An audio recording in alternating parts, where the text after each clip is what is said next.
So, Dr. Gabriella Hearn, close enough? Okay. Is a licensed clinical psychologist and neuropsychologist with a special interest in the effects of cancer and its treatment on cognitive and emotional functioning. She developed the Chemo Brain Workshop program at Mount Sinai downtown Union Square and often speaks about brain health to groups such as Gilda's Club, Cancer Care, and the American Cancer Society. She has taught graduate classes in neuropsychology, neuropsychological assessment, psychopharmacology, and learning disabilities.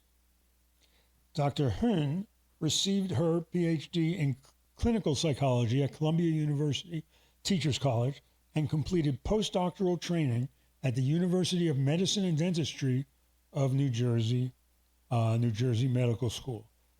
I met Gabriella in Tai Chi class. Okay, thank you. Hello.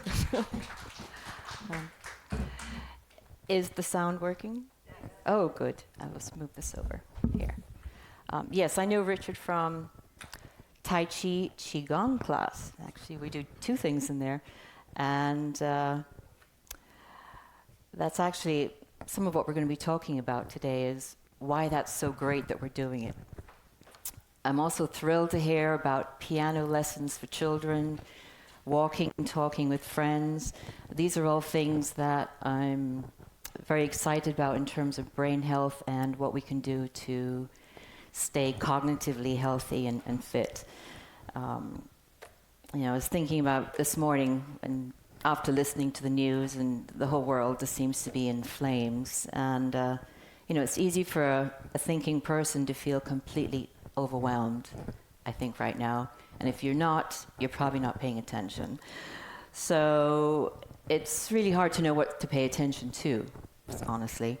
There's hurricanes. We just had someone talking about the hurricanes in Florida, disasters, climate change, political events. The list is endless. And even news about health and well-being can get lost in all the noise. And the information seems to conflict. Red wine is good for you, eggs are bad. Or is it the other way around? Depends on the year. I don't know. So it gets a bit crazy. However, even with all the misinformation and what seems like conflicting information, there is actually good news. I wanted to say that again. There is actually good news about health, well-being, and our brains. So, just in the past few years, there have been some amazing breakthroughs, new recommendations about how we can increase our lifespan, but maybe more importantly, our health span. That's the new buzzword, is our health span. How can we increase not only our life, but the life in our years, and make it that we want to be around and enjoy, being with our friends and family. So in times like this, it's good to have our wits about us. So let's talk about some ways we can take care of our brains, and so we can deal productively with the world as it is and what's going on in it. And the great news is that the recommendations that we're going to talk about are simple. They're mostly free or low cost, and anyone can do them. So let's kind of dive in and see where we go. Please feel free to, I could put my glasses on. Please feel free to ask questions, or if what I'm saying doesn't make any sense. I'm quite happy with a Socratic dialogue here. So we're going to talk about four main topics today. Nutrition, an oldie but goodie, exercise, including Tai Chi and Qigong, mental engagement, and social engagement. So we do have some handouts from the one of the neuropsychological associations. You can have them. They're going to cover or sort of summarize a lot of what we're talking about, but I'm taking the four things that I'm really interested in right now, kind of my burning issues in terms of what's good for us and brain health. So nutrition, an oldie but goodie. Everyone knows about nutrition. We all know about the Mediterranean diet and the DASH diet, the MIND diet. I even heard about the portfolio diet the other day. Whatever. I mean, it's all crazy. You can, look them up. I'm happy to talk about them. But the bottom line is fruits, vegetables, protein, mostly non-meat protein if you can, healthy fats, not so much sugar, unfortunately, not too much fried food, not too much saturated fats, and just sort of eating sort of a natural, healthy diet. So that's not news. That's been around forever. It's hard to do. I mean, every time I personally try and do it, I realize I'm not doing it that well, but we'll do what we can. And you still have to live your life and enjoy it. What I found fascinating was a study came out in January of this year. I might move around a bit. In actually 2024, it was an NIH study about multivitamins and how one daily multivitamin, in this case Centrum Silver, because they supplied them for free, so that's why they got the name there. But the study group took one daily multivitamin for 2 years with a placebo-controlled trial, and the group that took had the multivitamins actually showed a significant delay in cognitive decline of 2 years compared to the group.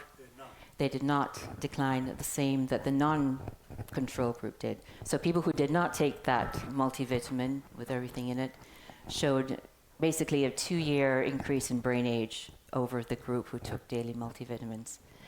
And again, is it only Centrum Silver? I don't know. But they're the ones that they did the study with. And Centrum Silver has been doing very good sales since then, I can tell you. So again, simple. Most of us probably even do that already. Again, there was, equivocal information. Should you even bother with vitamins? Is it a waste of time and money? But this study was, I think, one of the first to show that, yes, it actually makes a difference, and it was a significant difference. I mean, 2 years of mental health in the brain is a lot of time. So easy peasy, anyone can do it, and it's something we can do right away.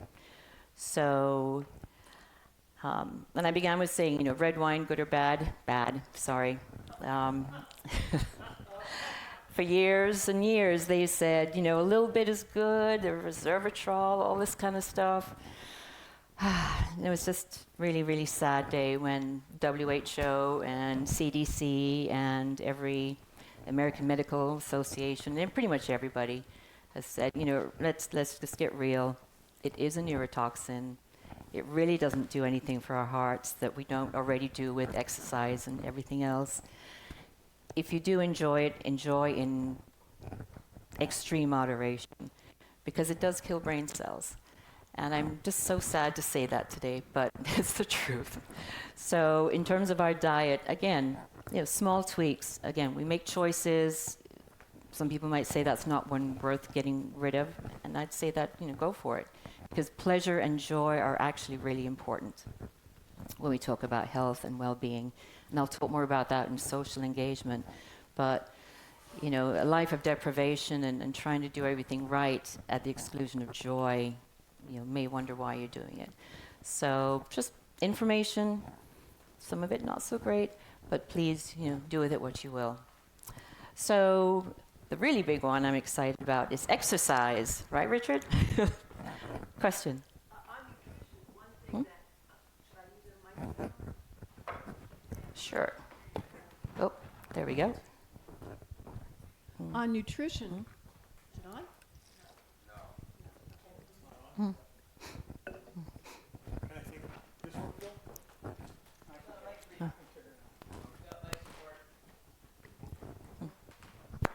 Okay, can you hear me now?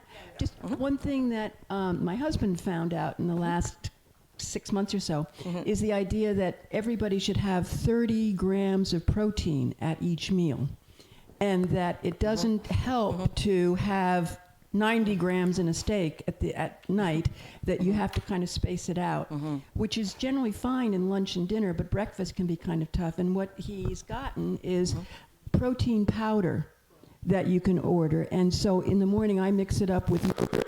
He mixes it up with milk for his cereal, and that way we can spread it out. But I'd never really heard about the idea of 30 grams per meal until this year. Yeah, the great question. That's actually the new thing too, of protein, especially as we get older. We need more protein for muscle development.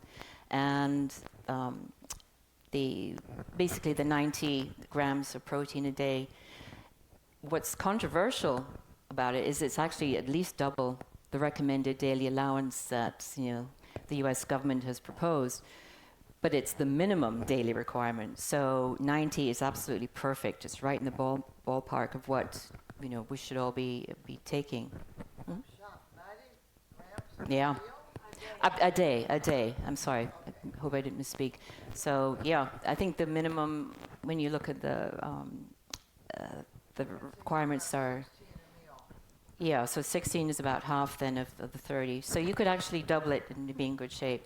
In terms of like what you can do for protein, there are things like flaxseed and chia seeds and all these kind of health food supplements are available even at ShopRite. And you can sort of add those to meals as well, and things like Greek yogurt and foods like that. But yeah, protein is absolutely essential for brain and body.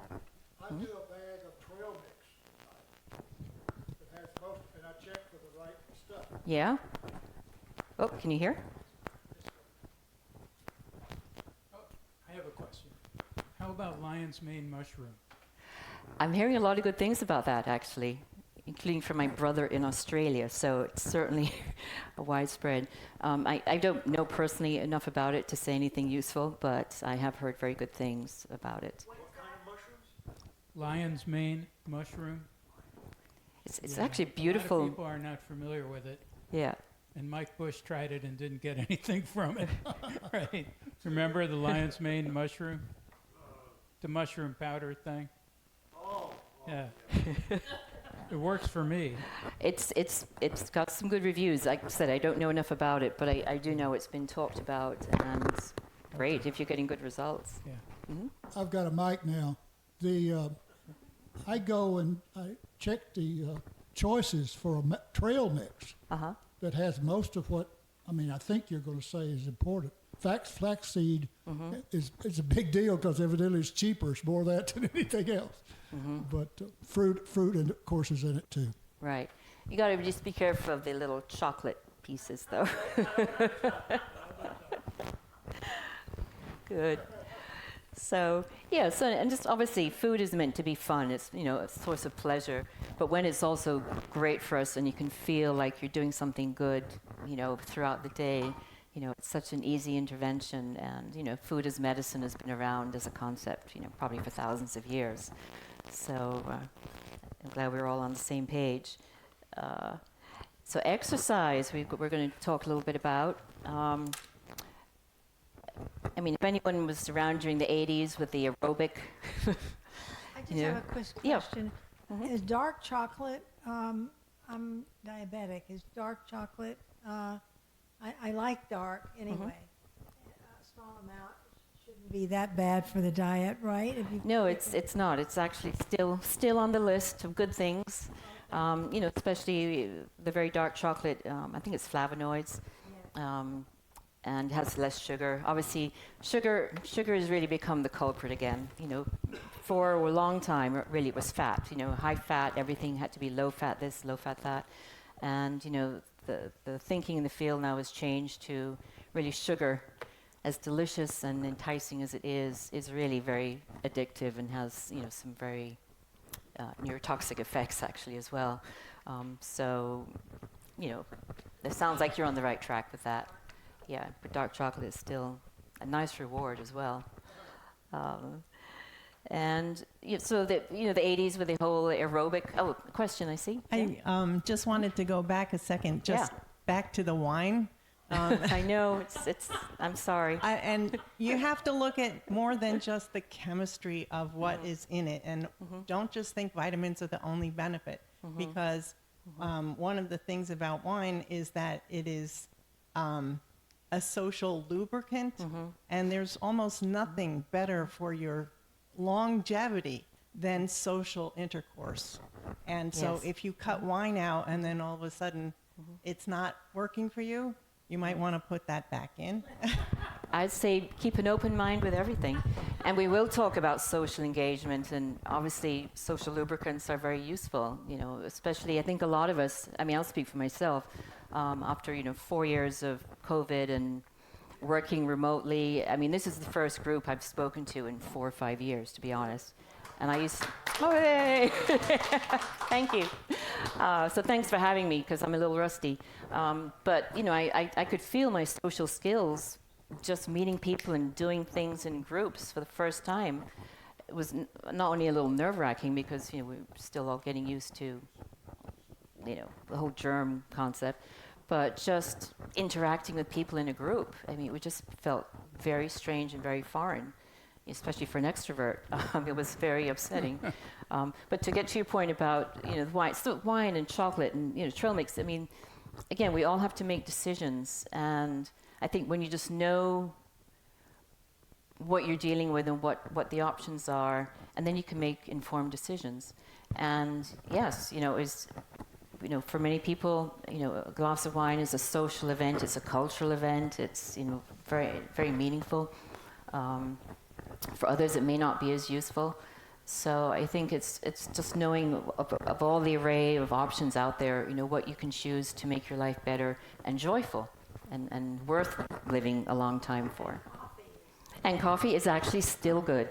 It had a bad rap for a while, and now coffee's back again. And tea, and the green teas, and the black teas, and all of that for sort of actually protective factors for the brain and attention and concentration. I'd like to say something else. Oh. I'd like to say something else about wine. I'm 87 years old, and I've been drinking wine in that way. Not a lot of it every day, but virtually every day since I was in my early 30s. And I used to have it with a piece of bread. And something else about we were just talking about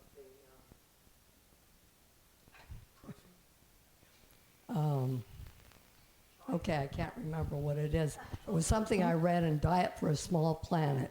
Oh, protein. Proteins and plant, yeah. And she recommended something very low, and we went along to that. And lately, I'd heard it even gone up to 100 grams of protein. Yeah, you see big numbers. Thank you, that's a great point. And it's hard to do. Yeah, it is actually.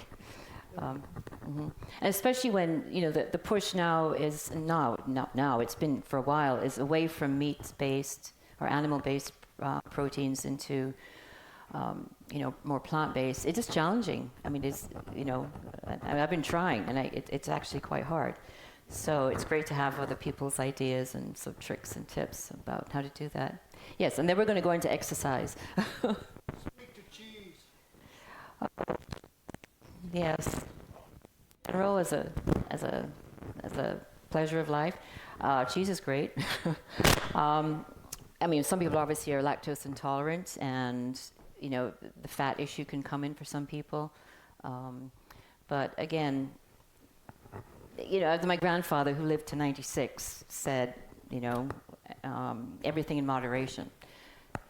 And anything that we overdo tends to kind of circle back and kind of get to us. But again, it's moderation. It's choosing what makes life pleasurable, and just sort of living for enjoyment as well. And speaking of exercise, I remember being at a conference pre-COVID, actually on sort of chemo brain and cognitive health with cancer, and the takeaways from that conference were universally that exercise was the most helpful brain protective, cheap intervention. Forget medication, forget all these brain training programs and luminosity, all these things that we were talking about at this conference. They said exercise is everything. I kept saying there must be one study that says, you don't really need to exercise that much. They have not come up with that study yet, much to my dismay, because I'm actually quite lazy. So, and that was the study where all the physical therapists were there, and the psychologists and everybody, and all the physical therapists were saying, sitting is the new smoking. And that was like, the first time I'd heard that, and I was like, well, that's really upsetting. So, since then it's just become more and more adamant, about this, that, movement is so important. And again, the ones like the exercise thing that started in the I guess it was the 80s, wasn't it? Jane Fonda and the aerobics and leg warmers and all of that. And that still holds true. Aerobics is good for you. We need circulation. We need to get oxygen to the brain. It's good for our hearts. It's good for weight management. It's good for diabetes. It's good for Alzheimer's prevention, lowering the risk. But there's more to it than just that. And you had a question? No, I just had a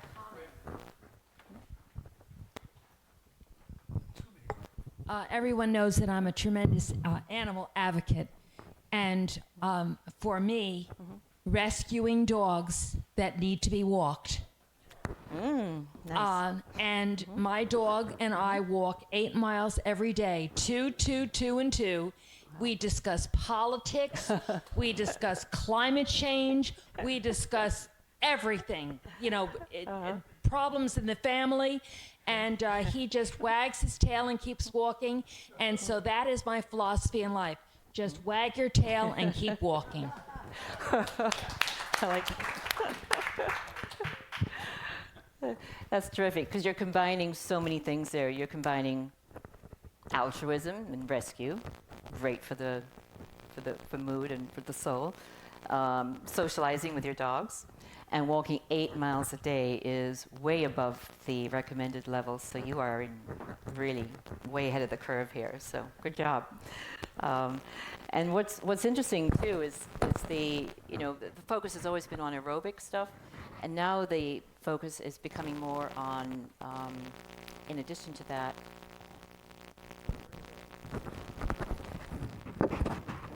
Can you hear? Yeah? Okay. Feedback. Okay. We're good? Okay. And do let me know how time goes, because I'm just talking. Concept, sorry, got here in my mic, is the concept of muscle and strengthening. And the first person who brought this to my attention was my mother, actually, when she turned about 80, and she said she was going to the gym to do a strength training class. And I was like, okay. So, and she was onto something really smart, because what we're finding with muscle movement, any kind of muscle movement, standing up, sitting down, doing that with my arms, is releasing a substance called myokine, which I had not heard about until about July of this year. So I'm very excited about this. So this is a molecule. It's basically a protein or a peptide that gets released by the muscles when they contract. So doing anything physical, walking, petting your dog, brushing your dog, swimming, fantastic. Tai Chi and Qigong, dancing, just walking back and forth on the floor here is releasing substances into our brains, into the body that I'll tell you, it's crazy what they do. It reduces depression. It protects against Alzheimer's and dementias. It reduces risk of general illness. It reduces inflammation in the body, which we know is sort of a risk factor for many diseases. It releases growth factors in the brain, increases cognition, mood, and it's been described as like hope molecules, bringing joy, literally joy into the brain and the body. and it's like, wow. So, and I think what's great is that obviously more is better. 8 miles is, you know, you're off the charts there, but anything is better than nothing. And I have, you know, quite a few patients who I work with virtually now, and a lot of them work at home virtually, so they're at home all the time. And sometimes just getting up, especially if you're feeling somewhat depressed or anxious, getting up and getting moving and going to the gym or going for a walk can feel very daunting. But what we talk about is just standing up and then sitting down. You've actually done something positive for yourself. Question?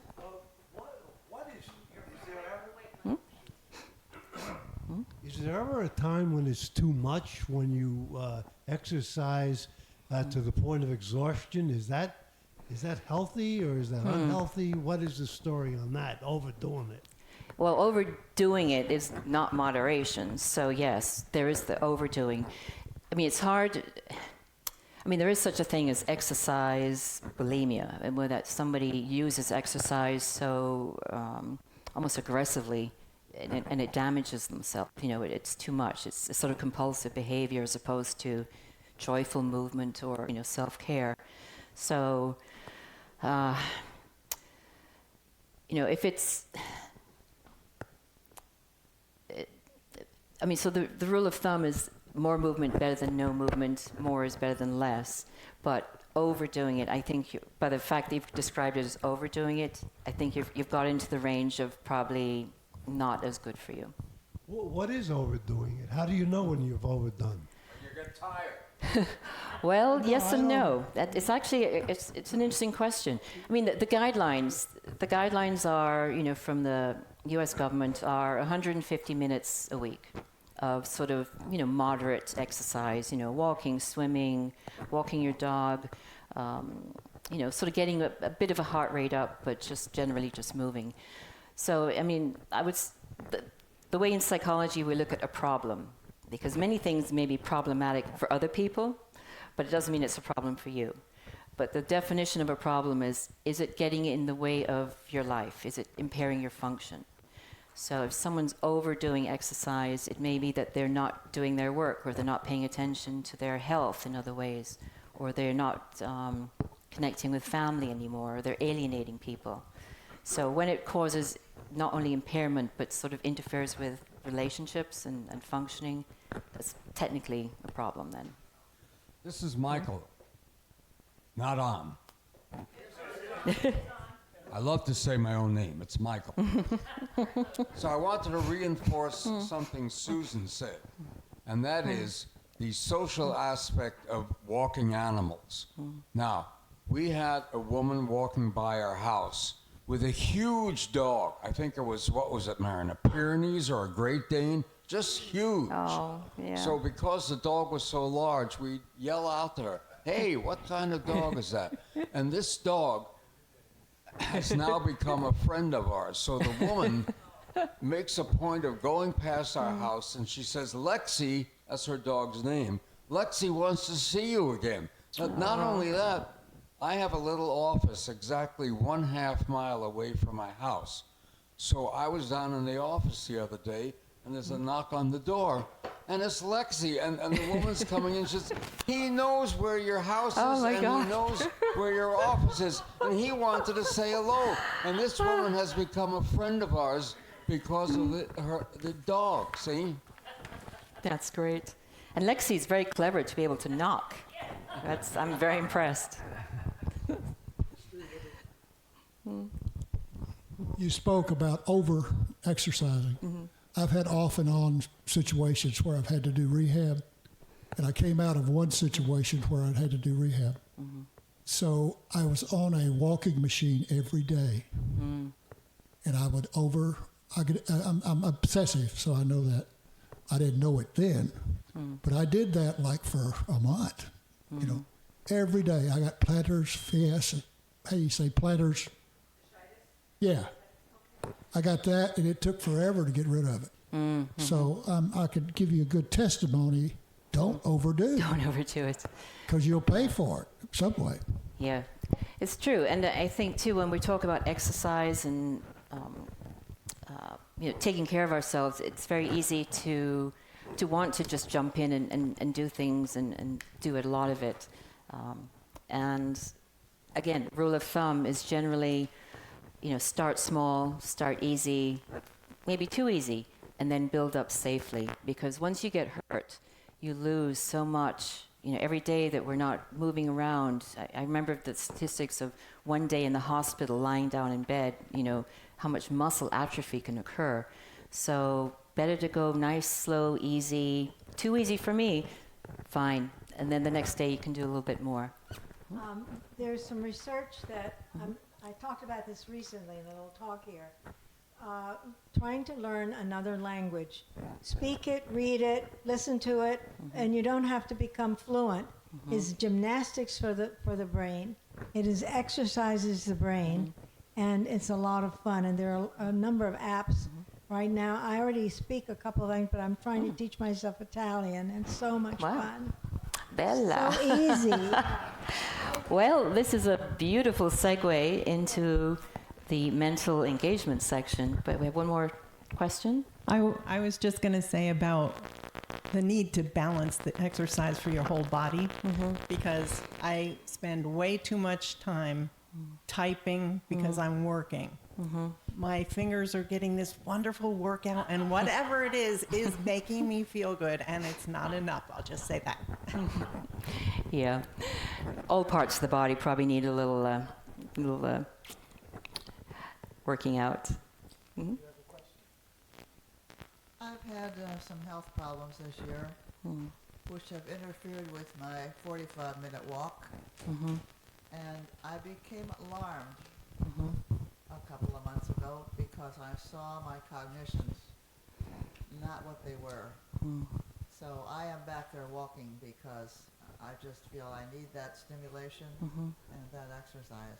Well, it's great that you're back to the level that you were at before. I'm back to walking. That's fantastic. And again, there are going to be days where sometimes you just don't feel like it. Sometimes when you're under the weather, sometimes if you have an injury or an accident or surgery, and that's where the concept of things like chair yoga have come up. And am I still? So there are ways of modifications, and that's always a rule of. I'm doing a lot of rules of thumb today. Sort of a concept of modifying and adapting to where you are. Even in our Tai Chi classes, there's some people in there who've done Aikido, Taekwondo, all this stuff, and the rest of us just showing up to do a little exercise. And what's wonderful about the instructor is saying, do what you can for what your body is able to do, because getting hurt doesn't help anybody. But again, even if you're not able to do your regular walk, if you're able to sit in a chair and do some upper body movements, you're still getting the sort of release and the joy molecules, as it were, and you're still getting some activity, even if it's not your normal activity. And of course, congratulations getting back to, where you were before. Now, you had a beautiful segue into the brain of mental stimulation, languages, playing the piano. You're way ahead of, this group is way ahead of the curve on so many measures. And yes, learning a new language, learning anything, learning something challenging. Again, you don't even have to be good at it. It doesn't matter. It's the challenging the brain and the repetition and just sort of getting the neurons kind of stimulated. Because not only are you stimulating the neurons and making new pathways, you're creating neurons. And the brain is growing. And this is actually fairly huge in the last few years as well.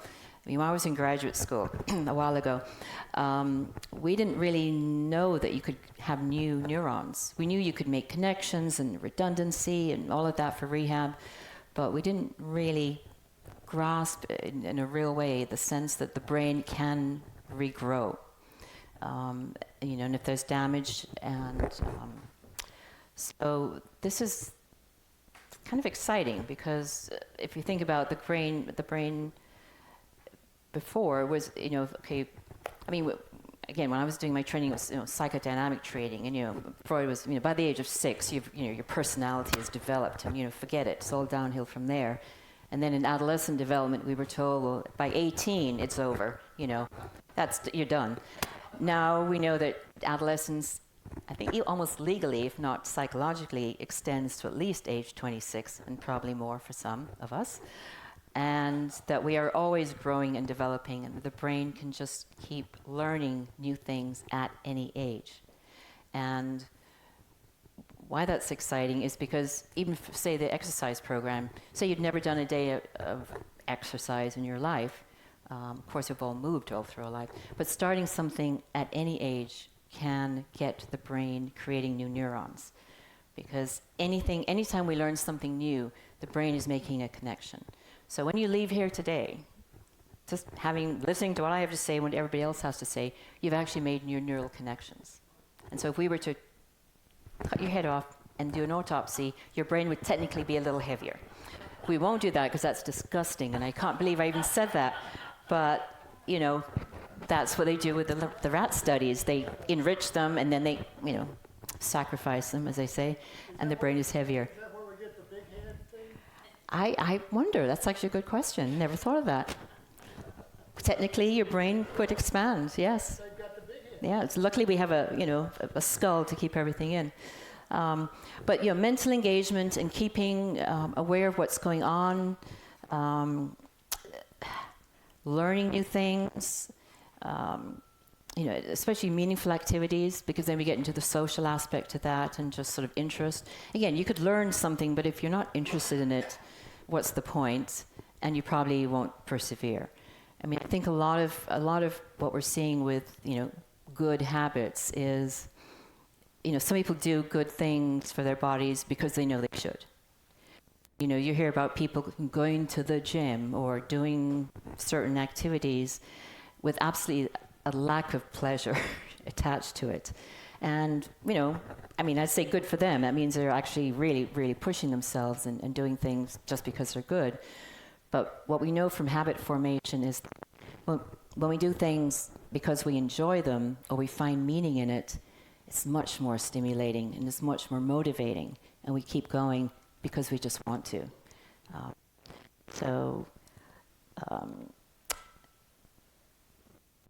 Yeah, and just the fact that things make us happy is a good enough reason to do something, So if somebody's saying, well, it's really better to do high-intensity interval workout training rather than just aerobic or rather than Tai Chi or yoga. Okay, whatever. Does it matter? Probably if you're a physiologist and, a physical trainer for the Olympics. But, for just regular folk, just doing something because we enjoy it is so much, much more sustainable over the long term. And, excuse me. And then I think what's also nice too about sort of the mental engagement is it, again, dovetails nicely with my last point is social engagement. And obviously you're all here on a Sunday morning engaging with each other.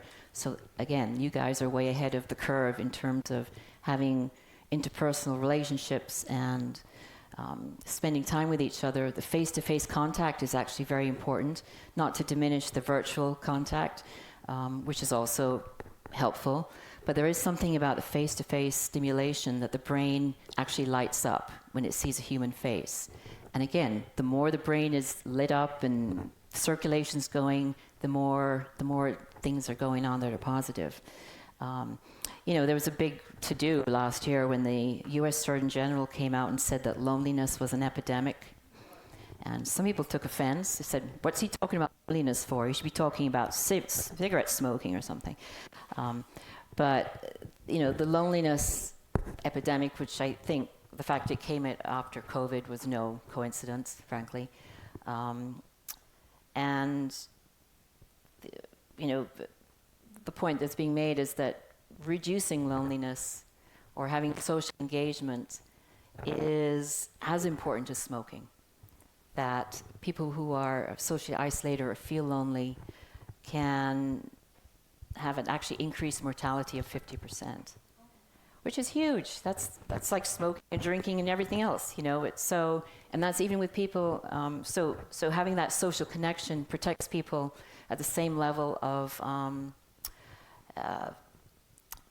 medications and other actual proven interventions. So it's kind of scary in a way, but also very positive, because that is, again, something that we can actively work to engage with others. Point. Mhm.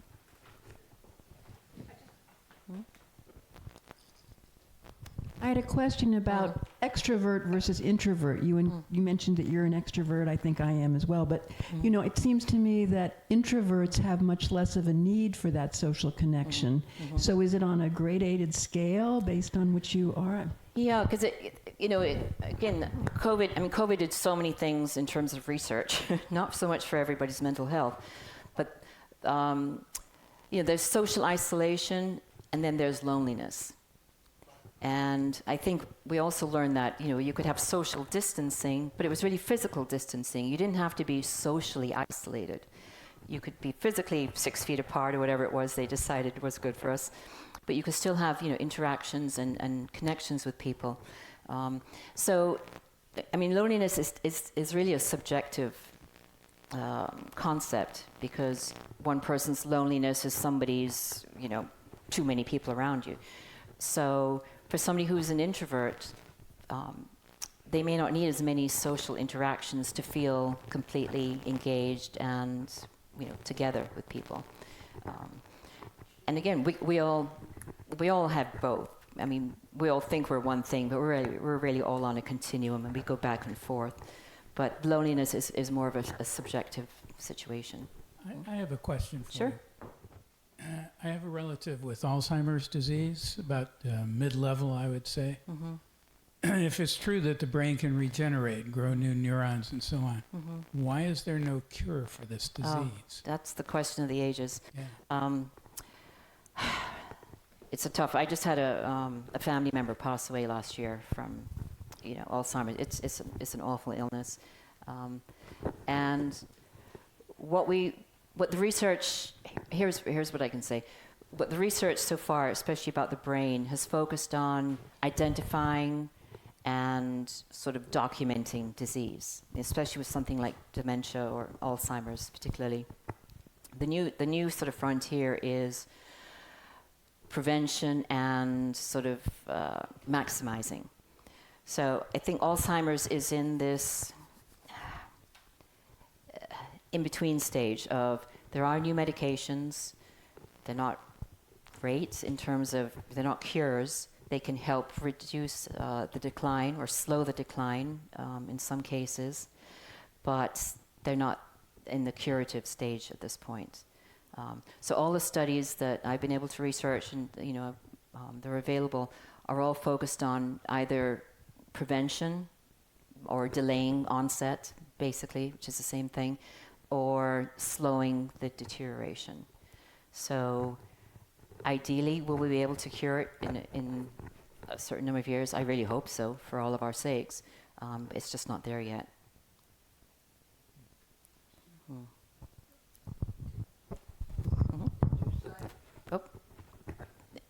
A connection between the value of exercise and forestalling the likelihood of the Alzheimer's? Yeah, the question was, were we talking about forestalling the onset of Alzheimer's or other dementias with exercise? Yes.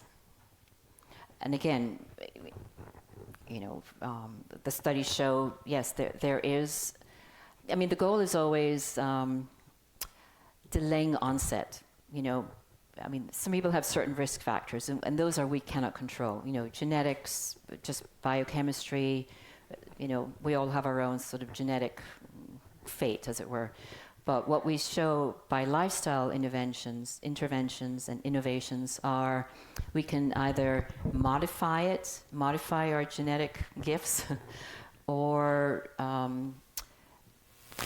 sort of delay an onset of a process that may have occurred 5 years ago. If we can delay it 1, 2, 3, 4, 5 years, not only do we have a better quality of life for those 5 years, but in 5 years, a lot happens in medicine.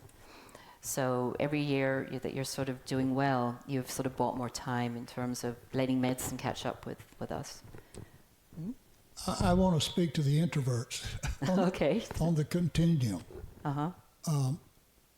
I've had, as I said, a lot of health issues. It's been up and down for 30 years now. But I'm finding that my introvertedness has become lessened. And I'm engaging people all over the place. Talked to a guy this morning, 88 years old. He saw my camouflage uniform on that was from a time I was in the Army, and we got in a conversation. And when he left, my blood pressure probably was a lot higher than it usually is. And I had to breathe deep to come down. So it's an interesting phenomenon, and I've got some medical help to see all this. Yeah. So I think there's a programming or a model that we have that we bring to who we are, or it develops. And I've been doing a lot more reflective stuff on my medical journey, and I concur with you. We're getting on it. We're getting there now. And I did chaplaincy work because I'm a minister, and one of the first things I learned years and years ago is medicine does not treat the person, it treats the disease. And if you get that mindset, and Yeah, that's interesting. So, but also it sounds like you have enough self-awareness to know that your blood pressure may have raised, and then can do some exercises to bring it down. But your brain also lit up with that interaction and the kind of delight of having something in common with somebody you had never met before. So, yeah, nice example of sort of balancing, challenging yourself, and then soothing yourself, which are skills we all need to be able to do. Well, I think time's running by, but you asked a question about Alzheimer's there. There was an amazing study that came out in July this year, 2024, by, it was an NIH study, but also led by Dean Ornish. You may recognize that name from 45 years of research, prevention. He was, I think, very much focused on cardiac health and low-fat diet. So he's now been working on Alzheimer's, and he did an amazing study, actually, that came out this year, and it tied everything together. I couldn't believe it. It was like a gift. Thank you so much. So what they did was they had a placebo-controlled trial, again, the sort of gold standard of research, where 20-week study, randomized, so people were put in one group or the other, didn't have any choice about it. No drugs, no Alzheimer drugs, no, not even Centrum Silver, nothing. Actually, no, I take that back. They did have supplements, but not medications. They had the whole foods, plant-based diet, moderate exercise, meditation and other yoga-based stress management, support groups and social engagement, and the supplements with the vitamins. And what did they find? They improved cognition and function. I take it back what I just said about there's no cure yet. They improved cognition and function in many patients with mild cognitive impairment and mild Alzheimer's.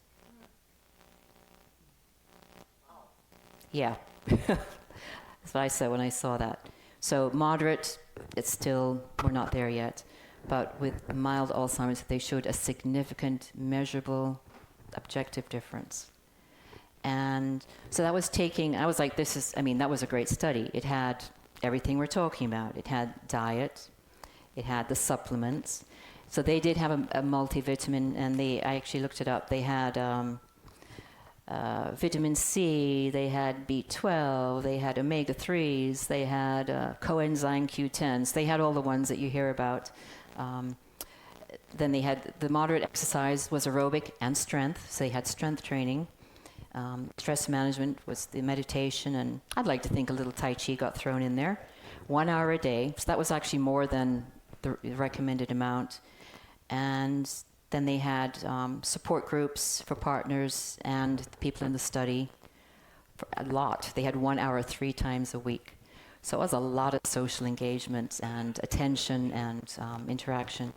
But that was a very dramatic finding, and I think that's probably the first of its kind to show an actual improvement in Alzheimer's symptoms at the early stages. So again, let's hope they continue that study, and then generally in medicine it seems to be that we start mild and then get into the more severe conditions in terms of improvement. So I was delighted to find that and to share that study with you.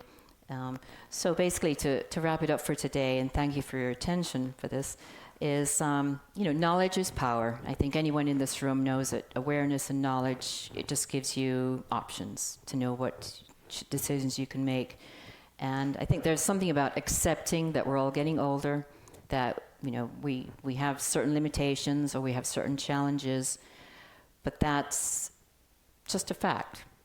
And by having information and being able to stay active and to stay engaged and to stay interested and keep learning, we can prevent injuries and hopefully stave off illnesses and prevent getting overwhelmed and feeling like we can't do anything. And we can just, use things that we need to compensate and be realistic, but we can be optimistic.